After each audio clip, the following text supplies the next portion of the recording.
Hi guys. कल हमने देखा कि वृद्धि और विकास में अंतर और उनके सिद्धांत और वृद्धि और विकास क्या है ये देखा गया। आज उसी क्रम से आगे विकास की अवस्थाएं हम देखेंगे। क्या विकास की अवस्थाएं, जैसे कि विकास की अवस्थाओं में अनेक मनोवैज्ञानिकों ने अलग अलग कई अवस्थाएं बताई। किसी ने 5 बताया, किसी ने 6 बताया, किसी ने 7 बताया।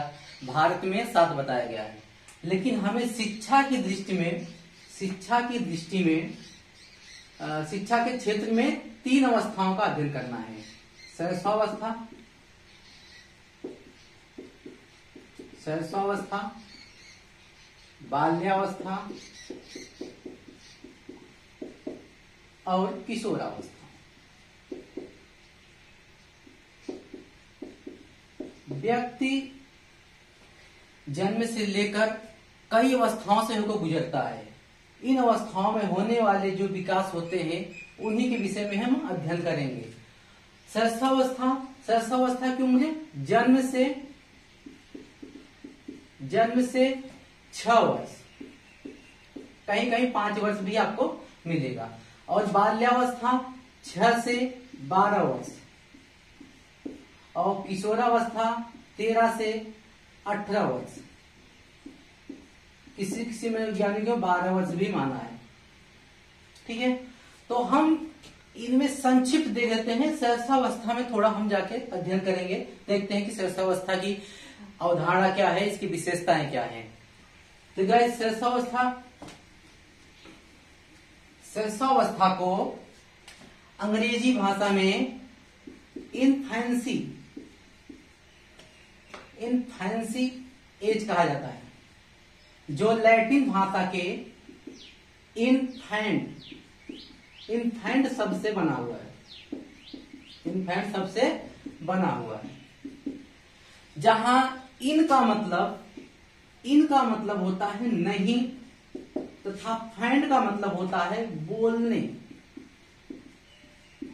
यानी नहीं बोलने की अवस्था। शैशवावस्था को नहीं बोलने की अवस्था, इसे कह सकते हैं नहीं बोलने की अवस्था।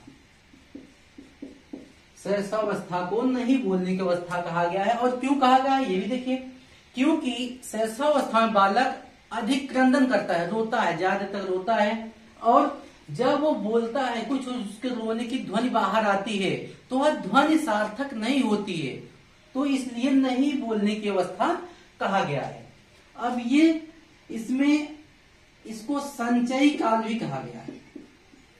संचयी काल, शैशवावस्था को संचयी काल की अवस्था भी कहा गया है। इसलिए क्योंकि शैशवावस्था में बालक आत्म केंद्रितता के भावना बहुत रहते हैं। वो जिस वस्तु को देखता है उसे अपने पास या अपनाने की इच्छा रखता है और उसे अपने पास रखने लगता है। इसलिए इस अवस्था को संचयी काल की अवस्था कहा गया है। और ये शैशवावस्था जीवन का आधार काल है। शैशवावस्था जीवन का आधार काल, क्योंकि जन्म के पश्चात मानव की पहली अवस्था होती है और यह उसके संपूर्ण मानव जीवन की नींव तैयार करता है। इसलिए इसे जीवन का आधार काल कहा गया है और आदर्श काल भी कहा गया है। जीवन का आदर्श काल भी कहा गया। और इसे सीखने का, शैशवावस्था को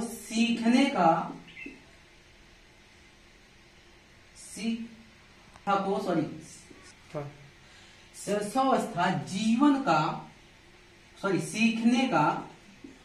सीखने का अनोखा काल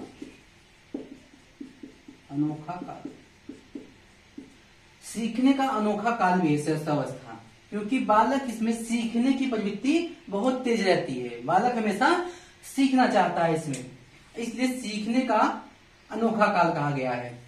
अब इसकी विशेषताएं भी थोड़ा देख लेते हैं। विशेषताएं में ये सब भी आ जाएगा, लेकिन हम देखेंगे ये खिलौने की उम्र होती है। खिलौने की उम्र, शैशवावस्था खिलौने की उम्र है। ये तो आपके देखिए जितना भी है आपके सिलेबस में भी है, और ये यूपी टेट के दृष्टि से, यूपी टेट की दृष्टि से बहुत ही महत्वपूर्ण है ये। खिलौने की उम्र शैशवावस्था को कहा जाता है और इसमें पर निर्भरता होती है। बालक पर निर्भरता यानी बालक दूसरे पर निर्भर रहता है, वह अपना काम स्वयं नहीं कर पाता है, दूसरे पर निर्भर रहता है और नैतिकता का अभाव रहता है। नैतिकता का अभाव, नैतिकता का अभाव रहता है यानी उसके अंदर नैतिक विकास नहीं हुआ रहता है। और जिज्ञासा प्रवृत्ति,